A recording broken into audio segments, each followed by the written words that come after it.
की सुंदरता उसकी पत्तियां होती हैं, वृक्ष की सुंदरता उसके फूल होते हैं,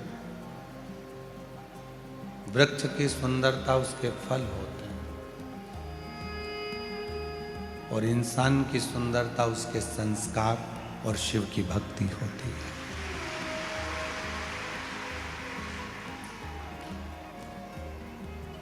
आपके संस्कार कैसे हैं,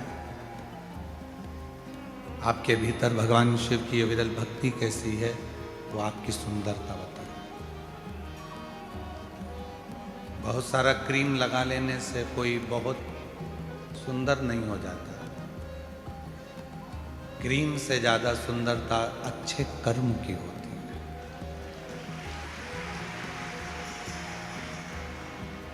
जब आप अच्छा कर्म करना प्रारंभ करते हैं,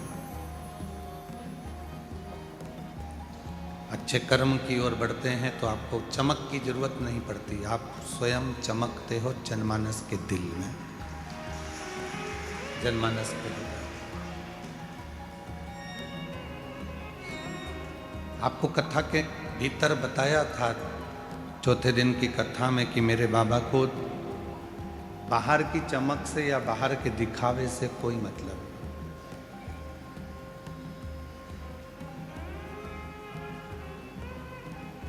बाहर का दिखावा उसकी जरूरत नहीं है,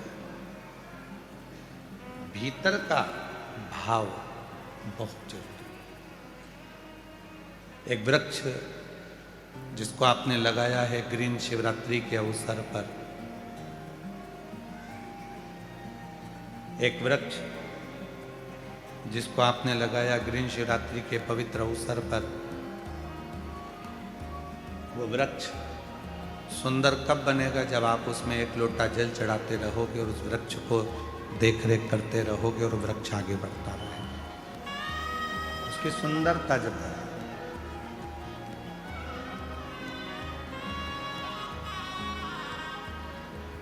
अपने बच्चों को यदि आपको सुंदर बनाना है तो अच्छे संस्कार देना प्रारंभ करो। 20 वर्ष तक माता पिता बच्चों को राम बनाने का चेष्टा करते हैं। 20 वर्ष तक माता पिता बच्चे को राम बनाने का प्रयास करते हैं, और कोई 20 दिन की कुसंगति ऐसी मिल जाती है, 20 दिन की कुसंगति ऐसी आ जाती है कि बच्चा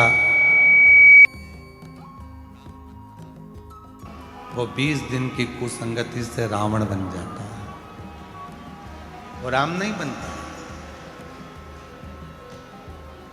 अच्छी संगत, अच्छी संगति तुम्हें परमात्मा के करीब में लेकर। हाँ, हम फिर निवेदन करेंगे, आपके पास में समय नहीं रहता, नौकरी वाले हो, सर्विस वाले हो, बेटा बेटियां ऑफिस जाते हैं, सर्विस में जाते हैं, नौकरी पर जाते हैं, आपके पास समय नहीं रहता। नहीं रहता समय तो कोई बात नहीं, नहीं जा सकते मंदिर तो कोई बात नहीं।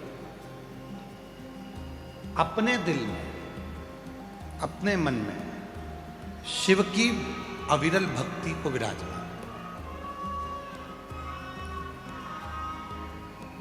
कभी कभी बैठकर विचार करा करो कि आज मैं मन से बाबा को गंगा जल चढ़ा रहे हूं। कभी कभी विचार करा करो कि मैं गंगा जी के तट पर हरिद्वार पहुंच गई।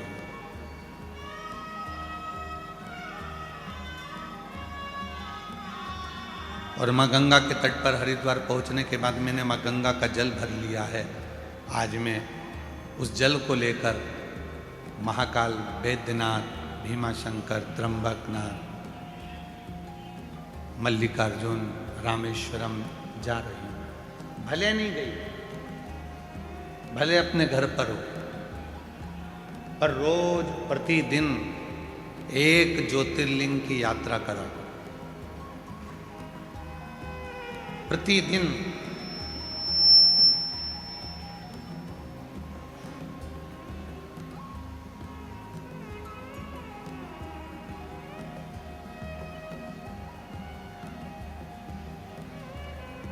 हम वॉशरूम में स्नान करने के लिए जाते हैं,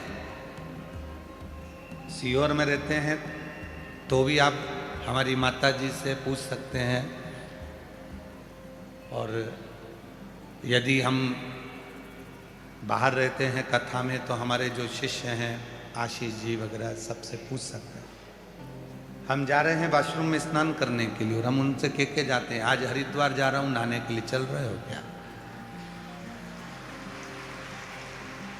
आज प्रयागराज जा रहे हैं नहाने के लिए। रोज प्रतिदिन एक तीर्थ का नाम लेते हैं और जब पानी शरीर पर आता है तो ये अनुभव करते हैं कि हमने गंगा का स्नान कर लिया, हमने क्षिप्रा का स्नान कर लिया, हमने सरयू का स्नान।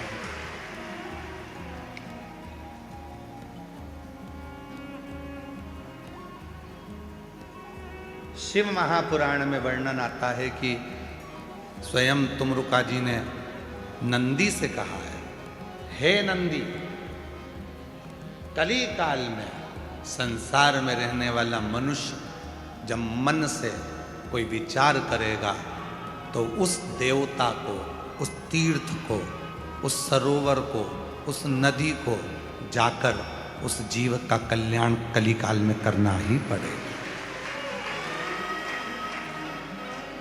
बुजुर्ग हो गए, पाँव नहीं चल रहे, घुटने नहीं चल रहे, शरीर नहीं चल रहा और बच्चों से कह रहे हो कि मुझे हरिद्वार ले चल, मुझे प्रयाग ले चल, मुझे यहाँ ले चल, और बच्चे नहीं लेकर जा रहे तो कहना बंद करो। स्नान करने के लिए जब आश्रम में जाओ तो बच्चों से कह दो आज मैं हरिद्वार जा रही हूँ नहाने के लिए, आज मैं प्रयाग जा रही हूँ नहाने के लिए। प्रेम जब अनंत हो गया तो रोम रोम। प्रेम की अनंतता में संत का भाव है।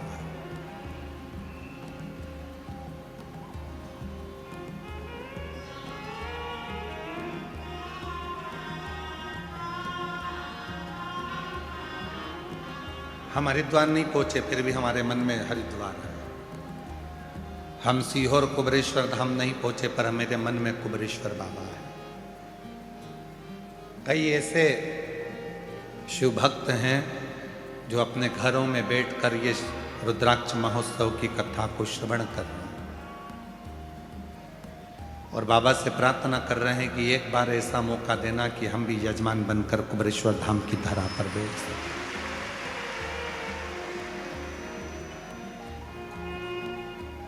ये जितने जजमान यहाँ बैठे हैं, कल जब हम इनसे मिलना हुआ तो इन्होंने एक ही बात कही कि ऐसा आशीर्वाद दो, भोले बाबा से प्रार्थना करो कि अगले वर्ष फिर हम जजमान बने, गुरु पूर्णिमा की कथा में हम जजमान बने। ऐसी कृपा कर दो कि हम यजमान पद ग्रहण करें। जब हम गुरु पूर्णिमा पर आए तो बाबा की कृपा से हमें यजमान पद मिला। ऐसी कृपा